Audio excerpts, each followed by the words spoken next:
নমস্কার বন্ধুরা, সুস্মিতার রান্নাঘর স্লাইস অফ লাইফে আরও একবার আপনাদের সকলকে স্বাগত জানাই।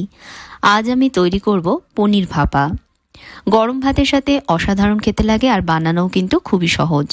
নতুন রাঁধুনি থেকে শুরু করে ব্যাচেলার্স ভাই বোনেরাও বানিয়ে নিতে পারবে। তাহলে আসুন ঝটপট দেখে নিই আজকের এই নিরামিষ ও সুস্বাদু পনির ভাপার রেসিপি।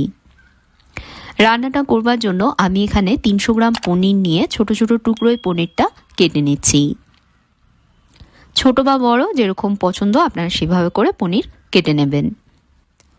এখানে 1 টেবিল চামচ কালো আর সাদা দু ধরনের সরষে আমি মিশিয়ে নিয়েছি। একটা মিক্সার জারের মধ্যে এখন সরষেটা ঢেলে নিচ্ছি। এর সাথে অ্যাড করছি এর মধ্যে 1 টেবিল চামচ পোস্ত দানা।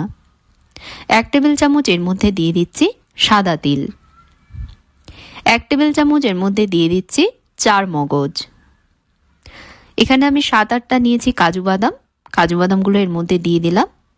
আর 1 টেবিল চামচ এর মধ্যে দিয়ে দিচ্ছি নারকেল কুচি।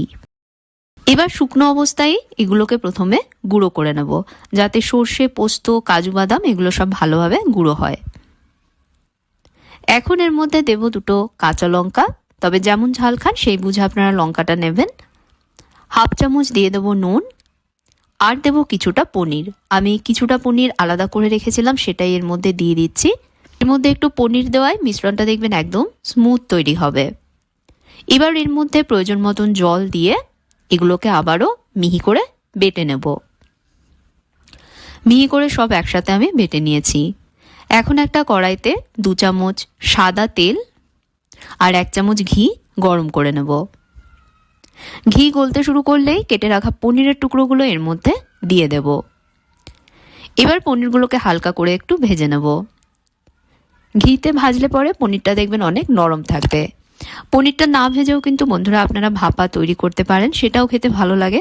তবে যারা কাঁচা পনিরটা পছন্দ করেন না তারা এইভাবে করে হালকা একটু ভেজে নিতে পারেন। ভাজবার সময় এর মধ্যে আমি দিয়ে দেব 1 চামচ চিনি। পনির ভাজবার সময় এতে একটু চিনি দিয়ে ভাজলে পরে দেখবেন পনিরটা যেমন সফট থাকে তেমনি পনিরের টেস্টটাও কিন্তু অনেক বেশি ভালো আসে। এবার পনিরের দুটো সাইডই হালকা লাল রং না আসা পর্যন্ত এভাবে উল্টে পাল্টে পনিরগুলোকে ভাজবো। পনিরের দু সাইডেই দেখুন সুন্দর ভাজা রং চলে এসেছে। পনিরগুলো আমার ভাজা হয়ে গেছে। এখন এই ভাজা পনিরগুলোকে আমি কড়াই থেকে তুলে নেব। আমি যে পাত্রে ভাপাটা তৈরি করব সেটার মধ্যেই ভাজা পনিরগুলো তুলে নিয়েছি। এবার বানিয়ে রাখা সর্ষে পোস্তর মিশ্রণটা এর মধ্যে দিয়ে দিচ্ছি। জার ধুয়ে এর মধ্যে দিয়ে দেব হাফ কাপ জল। অবশ্যই কিন্তু বন্ধুরা এর মধ্যে একটু জল দেবেন, না হলে পনির বেশি শক্ত হয়ে যাবে। জল দিলে পনিরটা দেখবেন একদম নরম থাকবে।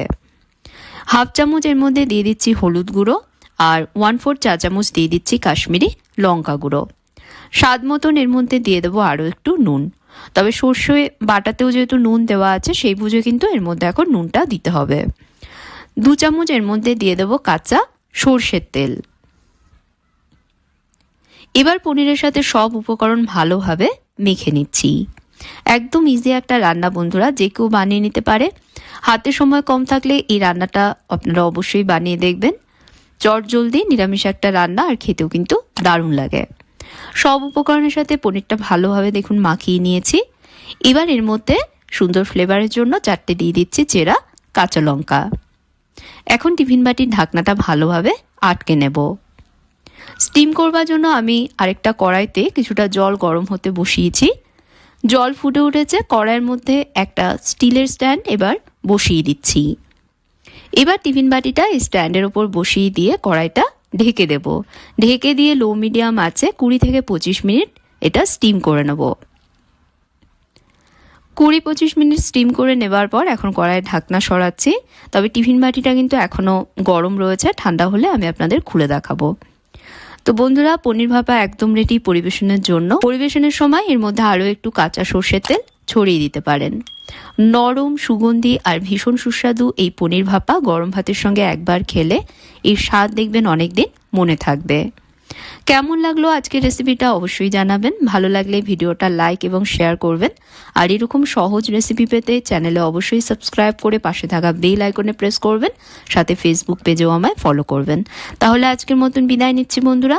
আপনারা ভালো থাকবেন, ভালো রাখবেন। ধন্যবাদ।